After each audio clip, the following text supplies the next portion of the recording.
میں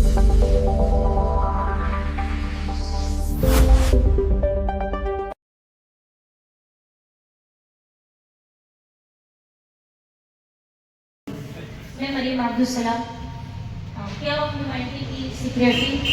آپ سب کے سامنے کیئر آف ہیومینٹی جو ایک این جی او اسٹیبلش کی گئی ہے گزشتہ 3 سالوں سے ایجوکیشن فیلڈ اور ہیلتھ کیئر میں کام کر رہی ہے.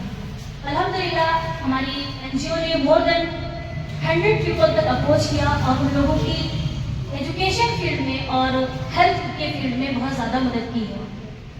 اپنی نظروں سے ہم لوگوں نے دیکھا لوگوں کو مرتے ہوئے اور ایسی سچویشن میں کہ ان کے پاس پیسے نہیں تھے جس کے چلتے وہ اپنا علاج کرا سکتے. تو ہم لوگوں نے جب دیکھا ایک ایسے شخص کو مرتے ہوئے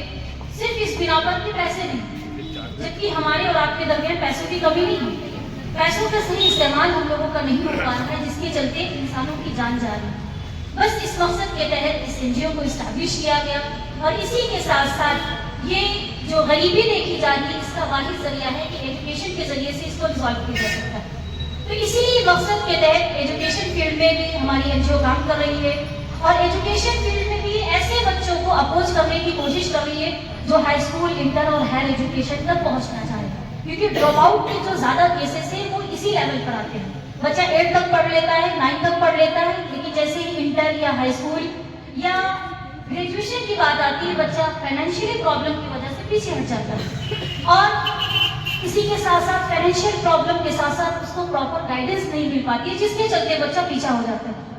اور اس چیز کو خود میں نے نزدیک سے اس چیز کا معائنہ کیا کہ واقعی ایسے کیسز ہو رہے ہیں. تو اس کے چلتے ہم لوگ ایسے بچوں تک پہنچ رہے ہیں اور میں امید کرتی ہوں اگر آپ کی نظروں میں بھی کوئی ایسا بچہ یا کوئی فائنینشیلی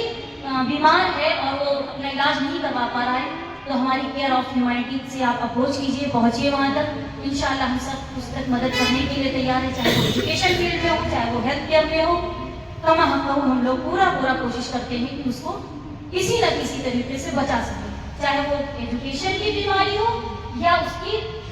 فزیکلی بیماری ہو، دونوں طریقے کو ہم لوگ ریزالو کرنے کی کوشش کرتے ہیں. اسی کے ساتھ ساتھ ایک جو سب سے بڑا چیلنج آ رہا ہے وہ یہی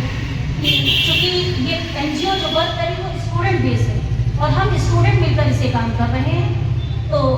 اس کے لیے میں چاہوں گی کہ اگر آپ میں سے بھی کوئی ایسا بندہ جو اس کار خیر میں حصہ لینا چاہتا ہے، آئیے، میں اس کا دل سے استقبال کرتی ہوں اور اپنی ٹیم میں اسے جوڑنے کے لیے پوری کوشش کرتی ہوں. ایک بار پھر سے اس کا استقبال ہے. یہیں پر میں اپنی بات کو ختم کرتی ہوں. وآخر دعوانا السلام علیکم.